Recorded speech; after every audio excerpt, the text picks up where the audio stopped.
And now to electoral marches. The Independent National Electoral Commission has proposed 873.778 billion naira for the conduct of the 2027 general election.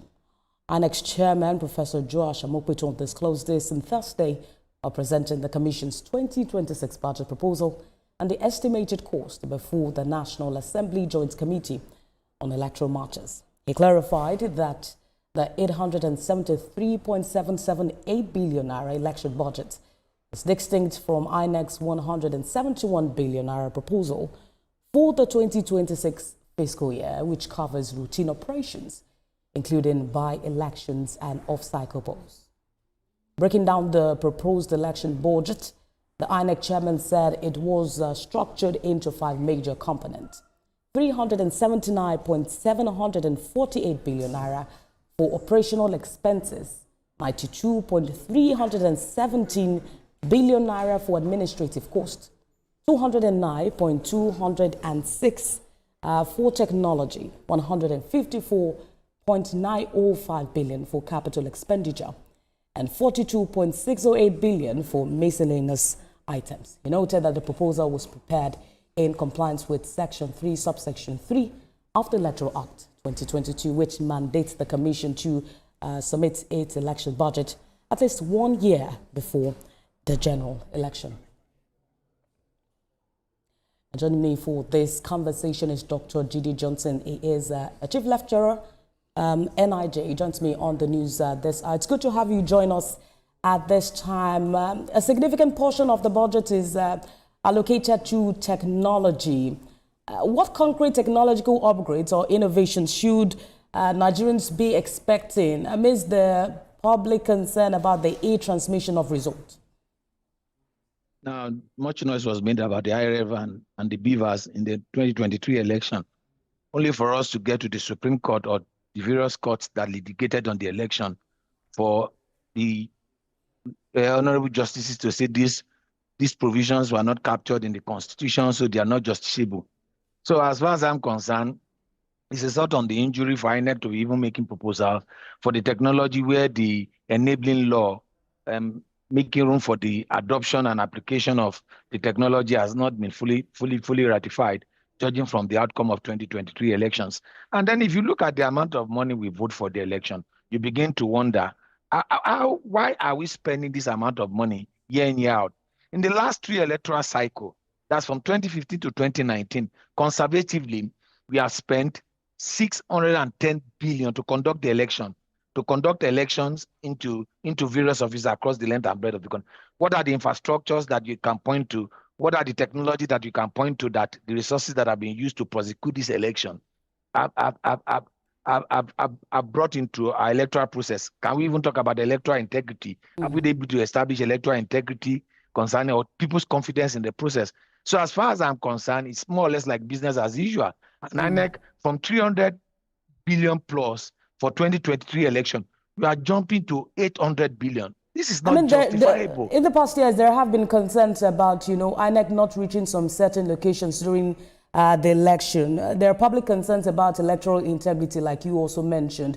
But what would be the solution for INEC? How will INEC ensure there is accountability and, measurable value for that money in 2027? Well, after the election, do we audit the budget? What was spent by INEC? Is there an audit? Are people held accountable? Because the Nigerians are so much invested emotionally, psychologically, and materially into democracy. We believe there's no other government, other form of government than democracy. So as a result of that, Nigerians are interested in election being conducted, until recently when Nigerians are much more interested in election integrity. As far as INEC is concerned, they come to the National Assembly, they present the budget. Even is presenting the budget without even presenting the timetable. I believe that presenting this budget, what should accompany this budget, is the timeline and the timetable for the election. Even the enabling law that will guide the conduct of this election, it's still being based on 2022 Electoral Act. You saw last week, the hues and cries concerning whether there will be electronic transmission or non-electronic transmission of election. We wait until that minute before we make preparations and arrangement for the election. And as a result of that, it creates this suspicion on the part of people thinking that, well, INEC... I mean, just INEC to correct that notion that INEC has not released the timetable with the budget, we understand that INEC has set the 20th of February for 2027 for the presidential and National Assembly election, and also the 6th of March next year for the governorship and State House of Assembly.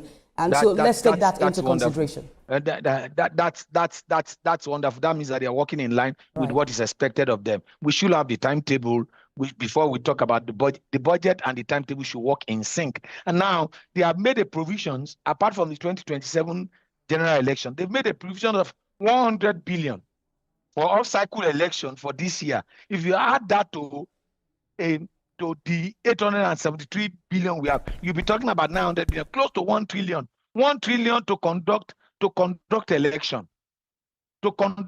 And then every four years we'll be spending trillions of, and you look at where the voting, I can tell you my polling unit, there's no improvement. We vote, when we come to vote, we are the ones that provide INEC with the canopy and the rest of it. There's no supporting infrastructure to justify the money we are voting for this election. And that's my take concerning this. If and at the end of the election, there's no tradition. It is spares money. Now that there is a timetable to work with, I'm hoping you can hear me.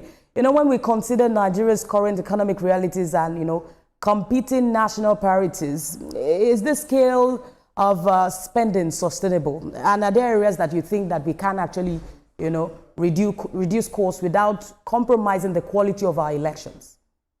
Look at are they buying Beaver's machine again? They are talking about IREV maintenance. They are spending 209 billion on that. Look at 42 billion on miscellaneous. The 42 billion on miscellaneous. The standard procedure concerning miscellaneous in budgeting is 5 to 10%.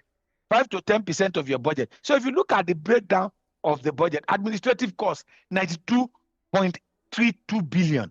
There are areas in which we can save cost, and it's important for us to save cost. I've said it over time.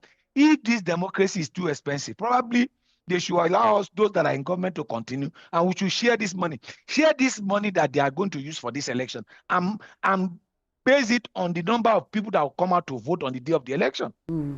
And you just discover that, are we not wasting resources conducting the election? Probably we should look for another form of government, or probably those that are in power today should continue, and the money should be shared to Nigerians, and then we know that we don't have to be spending money. There have been a lot of opinions as to this, but now that there is a timetable to work with, more decisions can be made ahead of the elections. That's a fine place to leave the conversation for now. Thank you for talking to us, Dr. Jide Johnson, Chief Lecturer, NIJ. Thank you for joining us on the news. It's a pleasure to be with you. Thank you for having me.